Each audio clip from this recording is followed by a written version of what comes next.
நாமக்கல் மாவட்டம் குமாரபாளையம் அருகே கண்டெய்னர் லாரியில் இருந்த கொள்ளையனை போலீசார் சுட்டுப்பிடித்திருக்கின்றனர். அண்மை செய்தியாக பார்த்துக் கொண்டிருக்கிறோம். தற்போது நம்முடைய இணைப்பில் ஓய்வு பெற்ற காவல் அதிகாரி சித்தனன் நம்மோடு இணைப்பில் இருக்கிறார். அவரிடம் நாம் கேட்கலாம். சார் வணக்கம். தமிழ்நாட்டில் அடுத்தடுத்து இந்த என்கவுண்டர்ஸ் தொடர்ந்து நடந்துகிட்டே இருக்கே, இது பற்றி உங்களுடைய கருத்துக்கள்? அதாவது அடுத்தடுத்து ஒரு இப்படிப்பட்ட என்கவுண்டர் நடந்துட்டு இருக்கு, அல்லது போலீஸ் யாரையாவது பிடிச்சு கொலை பண்றாங்களோ அப்படிங்கிற ஒரு தொழில் அந்த கேள்வி இருக்கிற மாதிரி இருக்கு. அந்த மாதிரி அர்த்தம் கிடையாது.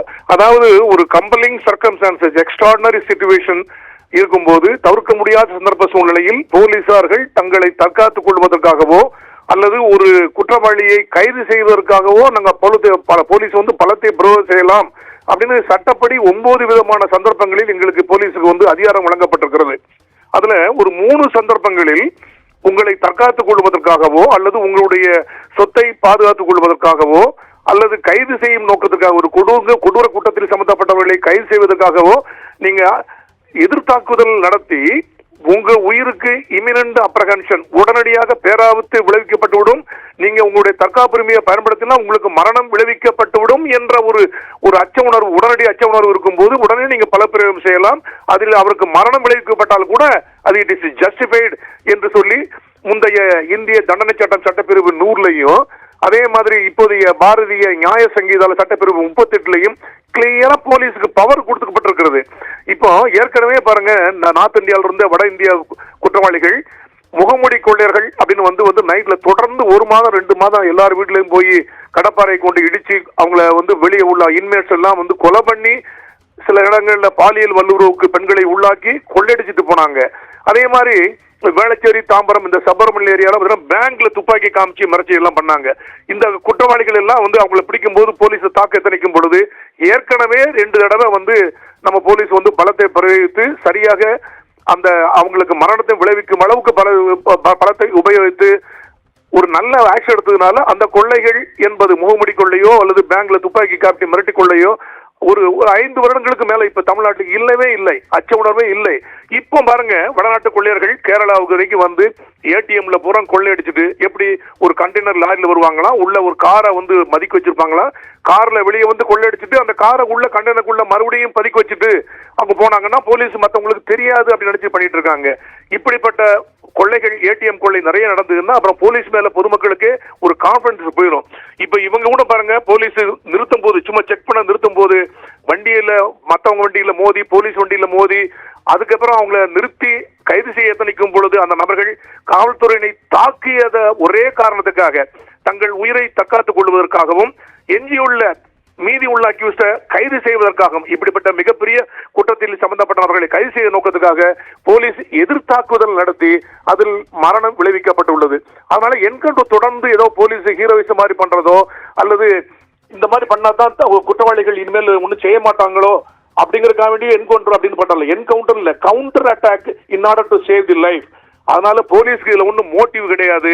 போலீஸுக்கு துப்பாக்கி கொடுக்கப்பட்டது. நீங்க ஃபாரின்ல எல்லாம் பாத்தீங்கன்னா ஒரு போலீஸ் யூனிஃபார்ம்ல 2 9mm பிஸ்டல் இருக்கும், வேற ஒரு பிஸ்டல் இருக்கும், 2 வாக்கி டாக்கி இருக்கும், ஒரு மார்பு கவசம் இருக்கும், ஏகப்பட்ட ஒரு லத்தி இருக்கும், எல்லாம் இருக்கும். நம்ம தமிழ்நாடு போலீஸ் எல்லாம் பாத்தீங்கன்னா அந்த மாதிரி இல்ல, எல்லாம் ஃப்ரெண்ட்லி போலீஸ், பொதுமக்கள் நல்லவர்கள், போலீஸ் நல்லவங்க. இப்படிப்பட்ட சூழ்நிலையை தவறாக பயன்படுத்தினா போலீஸ் வேலை செய்ய முடியாது. ஆக முதலில் இப்ப சமீப காலங்களில் நீங்க சொன்ன மாதிரி சமீப காலங்களில் எந்த என்கவுண்டர் அதிகமா நடக்கு அப்படின்னா சமீப காலங்களில் போலீசார்கள் தங்களுடைய கடமையுணர்ச்சியை சரியாக புரிந்து கொண்டு தங்களுக்கு கொடுக்கப்பட்ட அதிகாரத்தை சரியாக பயன்படுத்தி இந்த சம்பவம் நடைபெற்றிருக்கிறது. அதனால இது கண்டிப்பாக ஜஸ்டிஃபைடு தான். ஆனா இவங்க யூஸ் பண்ண போர்ஸ் அதிகமானதா, எக்ஸசிவ் போர்ஸா அல்லது நியாயமான முறையில் தான் இவங்க போர்ஸ் யூஸ் பண்ணிருக்காங்களா அப்படிங்கிற விசாரிக்கிறதுக்கு பழைய சிஆர்பிசி 176 1A சிஆர்பிசிலையும் இப்போ பாத்தீங்கன்னா 176 பாரதிய நகரிக் சுரக்ஷா சங்கீதாலையும் ஒரு ஜூரிசெக்ஷனல் ஜுடிஷியல் மேஜிஸ்ட்ரேட்டுடைய விசாரணைக்கு இந்த சம்பவம் உட்படுத்தப்படும். அந்த ஜூரிசெக்ஷனல் ஜுடிஷியல் மேஜிஸ்ட்ரேட் விசாரிச்சுட்டு தான் இப்படி மரணம் விளைவிக்கும் அளவுக்கு போலீஸ் போர்ஸ் யூஸ் பண்ணாங்கன்னா அதுக்குரிய சூழ்நிலை கரெக்டா இருந்ததா, ஜஸ்டிஃபைடு தானே என்பதை சொல்வார்கள். ஆனா அப்படிப்பட்ட சம்பவத்தில் அவங்க சொல்லிட்டாங்கன்னா போலீஸ் ஆக்ஷன் ஜஸ்டிஃபைடு, இல்லைன்னா போலீஸ் மேல அது குறைபாடு நடவடிக்கை எடுப்பார்கள். இப்ப இருக்கிற சூழ்நிலையில முதல்கட்ட அந்த தகவல்களை பொறுத்த மட்டில் போலீஸ் தங்களுடைய பவரை சரியா யூஸ் பண்ணிருக்காங்க. பொதுமக்களுக்கு ஒரு பாதுகாப்பை உண்டு பண்ணும் அளவுக்கு இந்த சம்பவத்தினுடைய அச்ச உணர்வு காரணமாக இனிமேல் எந்த ஒரு குற்றவாளி இப்படிப்பட்ட செயலை செய்வதற்கு துணிய மாட்டார்கள் என்ற அளவுக்கு ஒரு நல்ல செயலை செய்திருக்கின்றார்கள் தமிழ்நாடு காவல்துறையினரை, நாமக்கல் காவல்துறையினரை நான் பாராட்டுகிறேன். சார், இது மாதிரியான என்கவுண்டர் வந்து தமிழ்நாட்டுக்கு நல்லது இல்ல. அதிகாரிகள் வந்து தங்களுடைய அதிகாரத்தை வந்து தவறா பயன்படுத்துறாங்க. இந்த மாதிரி குற்றவாளிகளை வந்து சட்டத்திற்கு முன்னாடி நிப்பாட்டணுமே தவிர அவங்களே வந்து கையில எடுத்துக்க கூடாது அப்படின்னு சில அரசியல் தலைவர்கள் அவங்களுடைய கருத்துக்களை வந்து சொல்லிக்கிட்டே இருக்காங்க தொடர்ச்சியா. சோ அது பற்றி உங்களுடைய நான் சொல்றேன். சில அரசியல் தலைவர்கள் அரசியலுக்காக வேண்டியே பேசுகிறார்கள். அவர்களுக்கு வேண்டியது ஓட்டு வங்கி என்ற அந்த பிச்சை, அதற்காகத்தான் அப்படிலாம் போய் பேசுறாங்க. அவங்க வீட்டுல இதுவே அவங்க வீட்டுல யாரையாவது ஒரு ஆளை வந்து வீட்டுல வந்து தாரார் பண்ணி ஒரு முகமுடி கொள்ளை மாதிரி வந்து வீட்டுல யாராவது பெண்களை கையை பிடிச்சு இழிச்சு அல்லது ஏதாவது ஒரு இன்சிடென்ட் நடந்து அல்லது யாராவது வீட்டுல சொந்தக்காரங்களை கொண்டுட்டாங்கன்னா இந்த போலீஸ் கையில துப்பாக்கி ஏன் கொடுத்துக்கிறாங்க, ஏன் போலீஸ் ஆக்ஷன் எடுக்கல, இந்த போலீஸை சஸ்பெண்ட் பண்ணுங்க நீங்க முதல்ல அப்படின்னு குரல் கொடுப்பார்கள். அவங்களுக்கு வந்தா ரத்தங்க, மற்றவங்களுக்கு வந்தா தக்காளி சட்னிங்க இந்த அரசியல்வாதிகள். அதே மாதிரி சமூக ஆர்வலர்கள் என்ற போர்வையில் இருக்கிற சில நண்பர்கள் கூட இது போலீஸ் எப்படி தண்டனை கொடுக்கலாம், போலீஸ் தண்டனை கொடுக்கறதுக்கு போலீஸ் அதிகாரம் இல்லையே, நீதிமன்றத்தில் நிறுத்த வேண்டும், நீதிமன்றத்திலிருந்து நீதிமன்றம் தான் தண்டனை கொடுக்க வேண்டும் என்று சொல்வார்கள். இப்போ இந்த என்கவுண்டர் நடந்தது என்று சொல்லப்பட்ட இந்த தாக்குதல் நடந்தது, மரணம் என்பது போலீஸ் தண்டனை ஒண்ணும் கொடுக்கலையே. இப்ப நீங்க ஒரு ரிப்போர்ட்டரா, நீங்க குமுதம் ரிப்போர்ட்டர், நீங்க கேள்வி கேட்கறீங்க, நீங்க ரோட்ல போயிட்டு இருக்கீங்க, உங்களுடைய செயினை பறிக்க ஒருத்தர் ட்ரை பண்றார், கத்தியில குத்திடுவேங்கிறார் அப்படின்னா உங்களுக்கு தனியாக தற்காப்பு உரிமை இருக்குது. நீங்கள் உங்களுடைய உயிரை காப்பதற்கு, உங்களுடைய பொருளை காப்பதற்கு நீங்க தாக்குதல் நடத்தி அந்த நபருக்கு மரணம் விளைவிக்கப்பட்டால் கூட இட் இஸ் ஜஸ்டிஃபைட். இந்த மாதிரி எதிர்த்தாக்குதல், உயிரை காப்பாற்றுவதற்காக எதிர்த்தாக்குதல் நடத்தலாம் என்பது போலீஸுக்கு மட்டும் இல்லைங்க, அனைத்து பொதுமக்களுக்கும் உள்ளது.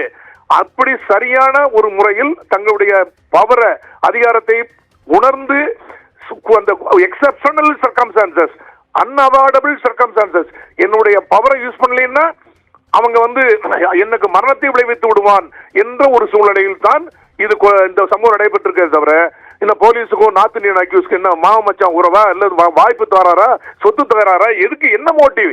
ஒரு மோட்டிவும் கிடையாது. இதுல வந்து போலீஸ் தண்டனை கொடுக்கல, தற்காத்துக் கொள்வதற்காக பலப்பரம் செய்தார்கள். இதை வந்து அரசியல்வாதிகளும் அல்லது சமூக ஆர்வலர்களும் மனித உரிமை மீறல் அப்படின்னா, மனித உரிமை இந்த அரசியல்வாதிகள் சமூக ஆர்வலர்கள் சொல்றாங்களே மனித உரிமை மீறல் சொல்லி, இது வரைக்கும் நம்ம தமிழ்நாட்டு உயர் நீதிமன்றமோ அல்லது இந்தியாவுடைய உச்ச நீதிமன்றமோ இத்தனை இப்ப ஒரு வருஷத்துக்கு ஒரு 15-20 என்கவுண்டர் இந்த மாதிரி டெத் நடக்கு அப்படின்னா, எதிர்த்தாக்குதல் மரணம் நடைபெறுது அப்படின்னா, எங்கேயாவது போலீஸ் வந்து தவறு பண்ணாங்க, அதீதமான பவரை யூஸ் பண்ணிட்டாங்க, எக்ஸசிவ் போலீஸ் ஃபோர்ஸ், அவங்க மேல திருநாட்டு ஐபிஎஸ்ல வழக்கு பதிவு செய்யணும், அவங்க தண்டனை கொடுக்கணும், எந்தையா உயர் நீதிமன்றம் உச்ச நீதிமன்றம் சொன்னார்களா? ஏன் இந்த அரசியல்வாதிகள் இப்படி நல்ல சொல்லக்கூடிய நபர்கள் அந்த அக்யூஸ்க்கு மரணம் விளைவிக்கப்பட்டு விட்டது, ஐயோ போலீஸ் அத்துமீறிட்டான்னு சொல்றாங்களே, அந்த அக்யூஸ்க்கு மட்டும்தான், குற்றவாளிகளுக்கு மட்டும்தான் மனித உரிமை இருக்கிறதா? அந்த குற்றவாளிகளால் பாதிக்கப்பட்ட மனிதர்கள், அவர்களால் கொலை செய்யப்பட்ட மனிதர்கள், அவர்களால் பாலியலுக்கு உள்ளாக்கப்பட்ட அந்த பெண்கள், அவங்களுக்கு மனித உரிமை இல்லையா? அப்ப விக்டிம் சம்பந்தமா பேச மாட்டாங்களா? மனித உரிமை ஆர்வலர்களும் இந்த அரசியல்வாதிகளும் அந்த விக்டிம் சம்பந்தமா பேச மாட்டாங்களா?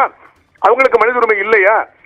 அதனால நீங்க அவங்க சொல்றதெல்லாம் வந்து ஏதோ இன்னைக்கு ஒரு பேச்சுக்கு பேசணும், நம்ம இருக்கணும், அரசியல் இருக்கணுங்கிற காமிக்கணும், அல்லது ஓட்டு வங்கி வேணும் அப்படிங்கிறதுக்காக வேண்டி மனித உரிமை என்று கூக்குரலிடுகிறார்கள். ஆனால் உண்மை அதுவல்ல, தவறானது. இதுல போலீஸ் பண்றதுல தப்பு இருக்குன்னா நீதிமன்றம் நடவடிக்கை எடுக்கும். அதனால இப்போதைய சூழ்நிலைகளில் இருக்கிற ஃபேக்ட்ஸ் அண்ட் சர்க்கம்ஸ்டான்சஸ் பார்த்தோம்னா இட் இஸ் ஜஸ்டிஃபைட். இது அந்த 186(1) பாரதிய நகரி சுரக்ஷா சங்கீதால நீதிமன்றத்தினுடைய ஜூடிஷியல் நீதிமன்றத்தினுடைய நீதிபதி விசாரிப்பார். அவரும் முடிவு சொன்ன பிறகு சொல்ல முடியும். அதுக்கு முன்ன இது வந்து கொலை அல்லது போலீஸ் வேணும்னா பண்றாங்க அப்படின்னு சொல்றதுக்கு இந்த அரசியல்வாதிகள் யார்? அவர் என்ன எக்ஸ்ட்ரா ஜுடிஷியல் பவர் வச்சிருக்காங்களா? ஏதாவது எக்ஸ்ட்ரா கான்ஸ்டிடியூஷனல் பவர் இருக்கா? அதனால சும்மா வாய்க்கு வந்தபடி சொல்லக்கூடாது. போலீசாருக்கு இப்பதான் ஒழுங்கா நடக்கிறாங்க. அவங்களை டிமாரலைஸ் பண்ணாம போலீஸ் தங்கள் கடமையை சரியாக செய்வதற்கு, பொதுமக்களுக்கும் அவருடைய உடைமைகளுக்கும் பாதுகாப்பு தருவதற்கு, தங்களுடைய கடமையை சரியாக செய்து தன்னுடைய பலத்தை சரியான முறையில் பிரயோகிப்பதற்கு ஏதாவது ஒண்ணு பண்ணாங்கன்னா அதுல உண்மை கண்டறியும் வரை அவர்கள் பொறுமை காத்து போலீஸ் சப்போர்ட் பண்ண தவிர எடுத்த உடனே எடுத்தேன் கவிழ்த்தேன் என்று போலீஸை பற்றி குறை சொன்னாங்கன்னா போலீஸ் டிமாரலைஸ் ஆயிருவாங்க. அதுக்கப்புறம் வந்து நம்ம போலீஸை குறை சொல்லி புண்ணியம் இல்லை. அப்ப சட்டம் ஒழுங்கு கெட்டு விட்டதுன்னு இன்னொரு முறை கூக்குலிடுவார்கள். அதனால அவர்கள் சொல்வது தவறு.